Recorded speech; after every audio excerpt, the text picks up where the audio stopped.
Now we are going to solve trigonometric identities without trigonometric identities. मतलब इन तीनों identity का use किए बिना ये वाले क्वेश्चंस कर रहे हैं जो कि बच्चों को ट्रिग्नोमेट्री में सबसे ज़्यादा टफ लगते हैं। तो इसके लिए देखिए कुछ चीज़ों की ज़रूरत पड़ेगी। एक राइट ट्रायंगल हमने बनाया, ओके, एंगल को हमने रखा सी पर थीटा, उसके लिए परपेंडिकुलर हो गया ए बी, हाइपोटेन्यूज हो गया ए सी और बेस हो गया बी सी। पाइथागोरस थ्योरम से हम क्या लिख सकते हैं, hypotenuse square is equal to perpendicular square plus base square. Okay, या परपेंडिकुलर स्क्वायर को हम क्या लिख सकते हैं, hypotenuse square minus base square, या बेस स्क्वायर को हम क्या लिख सकते हैं, hypotenuse square minus perpendicular square. So these things are ready. Okay, question में आपको क्या प्रूव करना है, cosec theta minus cot theta the whole square is equal to 1 minus cos theta divided by 1 plus cos theta. अब जिनको trigonometric identity से ये करना आता है उनके लिए तो ठीक है, जिनको नहीं आता है वो ये वाला मेथड ट्राई कर सकते हैं। ओके, तो as per the need of the question जो हमें चीज़ों की ज़रूरत है वो हम इकट्ठा कर लेते हैं। जैसे हमें cosec थीटा की ज़रूरत पड़ने वाली है।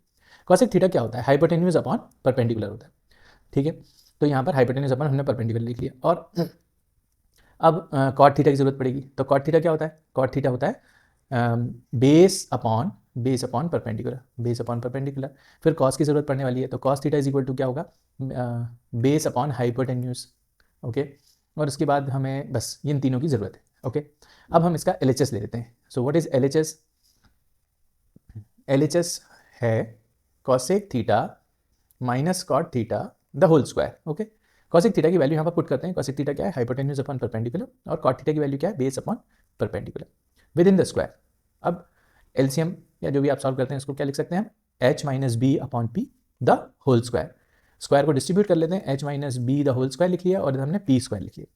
अब ये देखिए पी स्क्वायर की वैल्यू को हम क्या लिख सकते हैं, यहाँ से पी स्क्वायर को हम लिख सकते हैं, पी स्क्वायर को हम क्या लिख सकते हैं, H square minus B square लिख लिया। H square minus B square को हम A square minus B square से क्या लिख सकते हैं, A square minus B square वाली आइडेंटिटी लगाएंगे तो इसको हम लिख पाएंगे H minus B into H plus B. तो ये एक पावर एच माइनस बी की कैंसिल कर देगा, क्या बचेगा, H minus B upon H plus B. ये LHS सॉल्व हो के आ गया, बस छोड़ दो उसको। RHS ले लो ना। What is RHS? RHS था हमारा 1 minus cos theta upon 1 plus cos theta. ठीक है, 1 minus cos theta upon 1 plus cos theta. अब कॉस क्या होता है, कॉस होता है बेस अपॉन हाइपोटेन्यूज, और नीचे भी कॉस की value base upon hypotenuse. LCM लेंगे ऊपर नीचे भी यहाँ पर, तो ये आएगा h minus B upon H whole divided by H plus B upon H. ये वाला h और h कैंसिल हो जाएगा और RHS भी वही आ गया जो LHS सॉल्व होके आया था। इसका मतलब क्या हुआ, LHS is equal to RHS, hence proved.